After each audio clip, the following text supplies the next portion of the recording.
ఈనాటి సోయం గంగూలీ దాదా సభ ప్రాంగణానికి ఆదివాసీ మహిళా సాధకార సదస్సును నిర్వహించడం కోసం వచ్చిన ఆదివాసీ మహిళలు, ఆడబిడ్డలు, అన్నలు, అక్కలు, చెల్లెలు అందరికీ స్వాగతం మరియు నమస్కారాలు తెలియజేస్తున్నాను. అదే విధంగా వేదిక మీద ఉన్న పెద్దలు అందరికీ నమస్కారం తెలియజేస్తూ ఫస్ట్ నన్ను ఇంట్రడ్యూస్ చేసుకుంటాను. నా పేరు పూసం నీరజ. మా పేరెంట్స్ ఇద్దరు కూడా ఉపాధ్యాయ వృత్తిలో ఉన్నారు కాబట్టి నేను ఈ స్థాయికి వచ్చానని అనుకుంటున్నాను. ఒక జూనియర్ లెక్చరర్ గా, ఒక గెజెట్ ఆఫీసర్ హోదాలో ఉన్నాను అంటే దానికి కారణం నా తల్లిదండ్రులు. వాళ్ళని గుర్తు చేసుకుంటూ, నా భర్త చుంచు రామకృష్ణ గారు మీ అందరికి తెలిసిందే, ట్రాన్స్పోర్ట్ ఈగా వర్క్ చేస్తున్నారు. ఇప్పుడు ప్రస్తుతం ఉద్యమాన్ని ఉరకలెత్తిస్తున్నారు.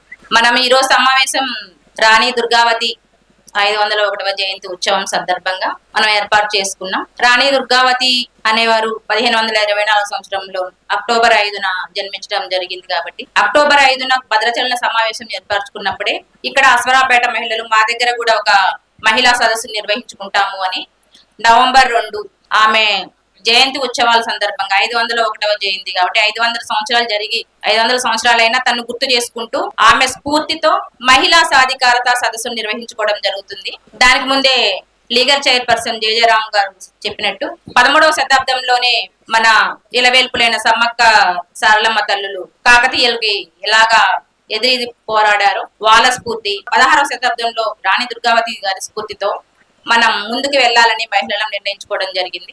ఇంకా చెప్పాలంటే మహిళా సాధికారత, చాలా మంది తండ్రులు ఉన్నారు ఇక్కడ ఉంది. వాళ్ళ పిల్లల్ని ఎడ్యుకేట్ చేయడం కోసం స్కూళ్ళకు పంపిస్తూ, కాలేజీలకు పంపిస్తూ మన ముందు ఉన్నారు.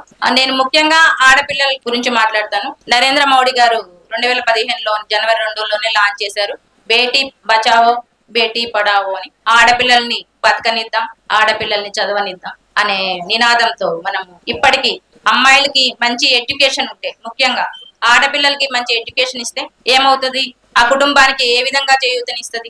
ఎడ్యుకేషన్ ఇచ్చినప్పుడు ఆర్థికంగా గాని, సామాజికంగా గాని, రాజకీయంగా గాని తన మార్పును చూపించుకుంటూ తన ఎదుగుదలతో పాటు కుటుంబ ఎదుగుదలకు కూడా తోడ్పాటు చేస్తుంది. కాబట్టి ఆడపిల్లల్ని అబ్బాయిలతో సమానంగా చదివించాలని ఇక్కడికి వచ్చిన తల్లిదండ్రులకి విజ్ఞప్తి చేస్తున్నాను. ఇప్పుడు మనం మహిళా సాధికారత అంటున్నాం గాని ఆ వేద కాలంలోనే గార్గి అనే మహిళ ఋషులతో సమానంగా వేద మంత్రాలు 24 మంది మహిళలతో అప్పుడు వేద మంత్రాలు పఠించడం జరిగింది. అంటే ఆ యుగంలోనే మహిళలు పురుషులతో సమానంగా ఉన్నారు. కానీ ఇప్పుడు అలా ఉందా అంటే చెప్పుకుంటున్నాం కదా, మన రాణులు చాలా మంది, మనం గోండ్వానా గురించి గాని, మన ఝాన్సీ రాణి గురించి గాని, రాణి రుద్రమదేవి గురించి గాని చెప్పుకుంటూ ఉన్నాం. లేరు అది ఇదని. వాళ్ళకంటే ముందు కూడా మహిళలు పురుషులతో సమానంగా విద్యను అభ్యసించేవాళ్ళు. కానీ ఇప్పుడు లేదు. ఎందుకు ఈ అంతరాలు మనం ఒక్కసారి ఆలోచించుకోవాలి. మనకి 1821లోనే first girls boarding school East India Company వాళ్ళు ఏర్పాటు చేయడం జరిగింది. తర్వాత బాలికకి సంబంధించి 1848లోనే జ్యోతిరావు బాపులే మరియు వైఫ్ సావిత్రిబాయి పులే మహారాష్ట్రలో పూణేలో ఒక మురికివాడలో స్కూల్ స్థాపించడం జరిగింది. ఇప్పుడు ఎవరైనా టీచర్స్ ఉంటే తెలుసు మనకి, మొదటి టీచర్ ఎవరు, మహిళా టీచర్ ఎవరు అంటే సావిత్రిబాయి పూలే అంటే. ఇప్పుడు మా కాలేజీలో కూడా మా పిల్లలకి ఏదైనా చెప్పాలి అంటే అమ్మాయిలకి సావిత్రిబాయి పూలే గురించి, ఆమె స్ఫూర్తి గురించి, ఆమె స్ఫూర్తితో మేము కూడా ఇంత స్థాయికి ఎదిగాము, మీరు కూడా మాలాగా ఎదగాలి అని సందేశాలు ఇవ్వడం జరుగుతూ ఉంటారు. కాబట్టి ఇంకా టైం లేదు కాబట్టి ముఖ్యంగా తల్లిదండ్రులకు విన్నవించుకునేది ఏంటంటే మన పిల్లల్ని చదవనిద్దాం, మన హక్కుల కోసం పోరాడదాం, ఉద్యమంలో మన వంతు సహాయం అందిస్తూ వాళ్ళకి వెన్నుదండుగా ఉంటూ ముందుకు వెళ్దామని మీ అందరికీ ఈ సభా సాక్షిగా పిలుపునిస్తున్నాను. ఇప్పుడు చుంచు రామకృష్ణ గారి మీద చాలా ఆరోపణలు, మెసేజ్లు చూస్తూనే ఉన్నాను నేను. గ్రూపులలో గాని, పర్సనల్ గా మాకు ఇస్తున్నారు, పబ్లిక్ లో కూడా మెసేజ్లు పెడుతున్నారు. దానిని మేమేమి దానికి భయపడేది లేదు. ఎవరు ఎన్ని రాళ్ళు వేసినా చుంచు రామకృష్ణ గారు ఆ రాళ్ళని క్యాచ్ చేసి ఒక చైనా వాళ్ళు నిర్మిస్తారు ఢిల్లీలో. అందరూ ఎదురు చూస్తున్నారు.